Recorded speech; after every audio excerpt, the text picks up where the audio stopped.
మన ప్రపంచ దేశాలలో ఏం జరుగుతుంది మీరు అందరూ చూస్తూ ఉన్నారు. ఇటు ఇరాన్కు ఇజ్రాయెల్కు వాళ్ళందరికీ యుద్ధాలు జరిగితే మీరు చూస్తున్నారు. భారతదేశం ఇజ్రాయెల్కు మిత్రదేశం, అమెరికా ఇజ్రాయెల్కి మిత్రదేశం, అమెరికా పాకిస్తాన్కు మిత్రదేశం, మనకు మిత్రదేశం అమెరికా. అంటే చూడు ఆడు ట్రంప్ ఎట్లా గేమ్ ఆడుతుండు. ట్రంప్ ఏదో ఒకరు దెబ్బతింటాడు, రెండు పడవల మీద కాళ్ళు పెడతా ఉన్నాడు ట్రంప్. భారతదేశం గురించి మోడీ నా మిత్రుడు, భారతదేశం నా మిత్రదేశం అంటున్నాడు. మళ్ళా ఇజ్రాయెల్ నా మిత్రదేశం, ఇజ్రాయెల్ మీకు ఎవరొచ్చినా నేను యుద్ధం చేస్తా అంటున్నాడు. ఇరాన్ను అంటున్నాడు. అటు రష్యా మనకు భారతదేశానికి మిత్రదేశం. ఇవన్నీ ఎట్లా జరుగుతున్నాయి, ప్రపంచ దేశాలలో ఏం జరుగుతుంది, ఏం జరిగేది, ఇవన్నీ అసలు చిక్కుచిక్కున్నది. మూడో ప్రపంచ యుద్ధం దబ్బన త్వరలో వస్తుంది కావచ్చు. దాన్ని మోడీ వద్దంటున్నాడు. పాకిస్తాన్ మాత్రం మనకు కంపల్సరీ యుద్ధం జరుగుతుంది. పిఓ కూడా ఆక్రమించుకుంటారు. ఈ మన ట్రంప్ ఏం చేయలేడు. ట్రంప్ అతని మెదడు ఖరాబ్ అయిపోయింది. లాస్ట్కు భారతదేశం మీదకి ఆయన కాళ్ళబేరానికి వస్తాడు. ఒకటి గుర్తుపెట్టుకొని, మోడీ గారిని అమెరికా వీసా క్యాన్సిల్ చేశారు ఒకప్పుడు.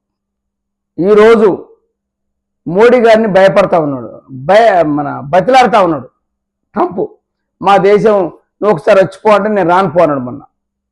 మొన్న జరిగింది G7 దేశం సదస్సు. ఆడ మాట్లాడితే నేను రాని బిజీగా ఉన్నా అని చెప్పేసి అంతే. అత్తవారదాకా వచ్చింది. జీవితంలో ఏదైనా కూడా సాధించగలుగుతాం, ఏదైనా చేయగలుగుతాం. అంటే దాన్ని ఈజీగా తీసుకోవద్దు. ఒక మనిషిని ఈరోజు డౌన్లో ఉండడాన్ని వాడిని ఈజీగా తీసుకోవద్దు. వాడు ఏదో ఒక రోజు పైకి పోతాడు, ఏదో చేయగలుగుతాడు. అది మాత్రం 100% కరెక్ట్. మనిషి ఒకసారి ఫోకస్ చేసిందంటే, ఇప్పుడు మోడీ గారు ఉన్న రోజులు మన భారతదేశానికి ఏమీ కాదు. అది బీజేపీతోనే సాధ్యం. ఇన్ని రోజులు జరిగిన కుంభకోణాలు, ఇవన్నీ మోసాలు, డౌన్ ఫాల్ అయింది. భారతదేశంలో హిందువులు బతకాలంటే ఒకటే, ఒక బీజేపీకే ఓటే అని. అదే దయచేసి చెప్తున్నాను. భారతదేశంలో మనం హిందువులు బతకాలే. హిందువులు ఏం చేస్తారు, అందరినీ మంచిగా అంటారు. ముస్లిం వాళ్ళు ఏమన్నారు, క్రిస్టియన్లు ఏమన్నారు, ఎవరేమన్నారు. ఇంట్లో అన్నిట్లలో మంచి వాళ్ళు, అన్నిట్లలో చెడ్డవాళ్ళు.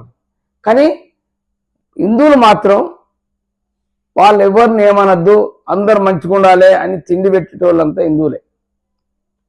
అందులో కాపు కులస్తులు ఎక్కువ.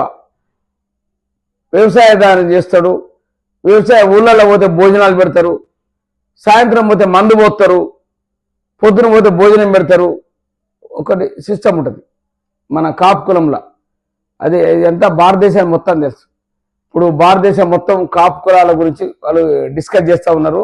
అమెరికాలో కూడా డిస్కస్ చేస్తాడు. అమెరికాలో నా ఫ్రెండ్ ఫోన్ చేసిండు, ఏందా మీ కాపులు బాగా అది ముందుకు పోతుండ్రు అనే కాడికి తీసుకొచ్చారు. నేను తర్వాత మాట్లాడతా. జై శ్రీరామ్, జై గోమాత.